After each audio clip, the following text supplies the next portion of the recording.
বায়ু দূষণে বিপর্যস্ত ভারতের দিল্লি। গত কয়েক বছর ধরেই শহরটির বায়ুমান তলানিতে। বিশ্বের সবচেয়ে বিষাক্ত বায়ুর তালিকায় শীর্ষে জায়গা করে নিয়েছে একাধিকবার।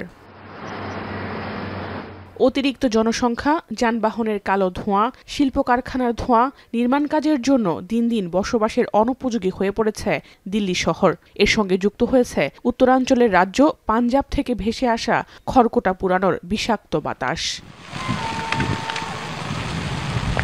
এতে চরম স্বাস্থ্য ঝুঁকিতে পড়েছেন দিল্লির বাসিন্দারা। রাজ্য সরকারের তথ্য মতে 2022 থেকে 2024 সালে রাজধানীতে বায়ু দূষণের জন্য অসুস্থ হয়েছেন অন্তত 2 লাখ মানুষ, যাদের বেশিরভাগই শ্বাসকষ্টজনিত সমস্যায় ভুগছেন।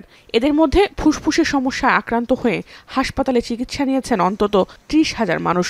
2022 সালে দিল্লির 6টি বড় হাসপাতালে শ্বাসকষ্টজনিত রোগী ভর্তি হয় 67,000, 2023 সালে ভর্তি হয় 69,000 আর 2024 সালে যা দাঁড়ায় 68,000-এ। দিল্লি এয়ার কোয়ালিটি ইন্ডেক্সের তথ্য মতে গেল কয়েক সপ্তাহ ধরে দিল্লির বায়ু দূষণের মাত্রা এতই তীব্র যে তা বিশ্ব স্বাস্থ্য সংস্থার বেঁধে দেয়া বায়ুমানের চেয়ে 20 গুণ বেশি খারাপ। গেল বুধবার সকালেও দিল্লির গড় বায়ুমান রেকর্ড করা হয় 380। এই পরিস্থিতিতে দীর্ঘমেয়াদী ফুসফুসের রোগে আক্রান্ত হওয়ার সংখ্যা বেড়ে গেছে কয়েক গুণ। বিশেষ করে শীতে অবস্থা আরও ভয়াবহ আকার ধারণ করতে পারে।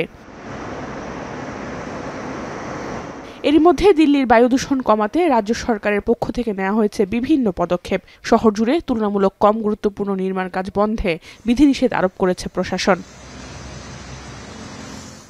ছাড়াও বিভিন্ন রাজনৈতিক দলের পক্ষ থেকেও বায়ু দূষণ কমাতে নেওয়া হয়েছে বিভিন্ন কর্মসূচি। দেশটির প্রধান বিরোধী রাজনৈতিক দল কংগ্রেসের চেয়ারপারসন সোনিয়া গান্ধী দূষণ রোধে ক্ষমতাসীনদের চাপ দিচ্ছেন।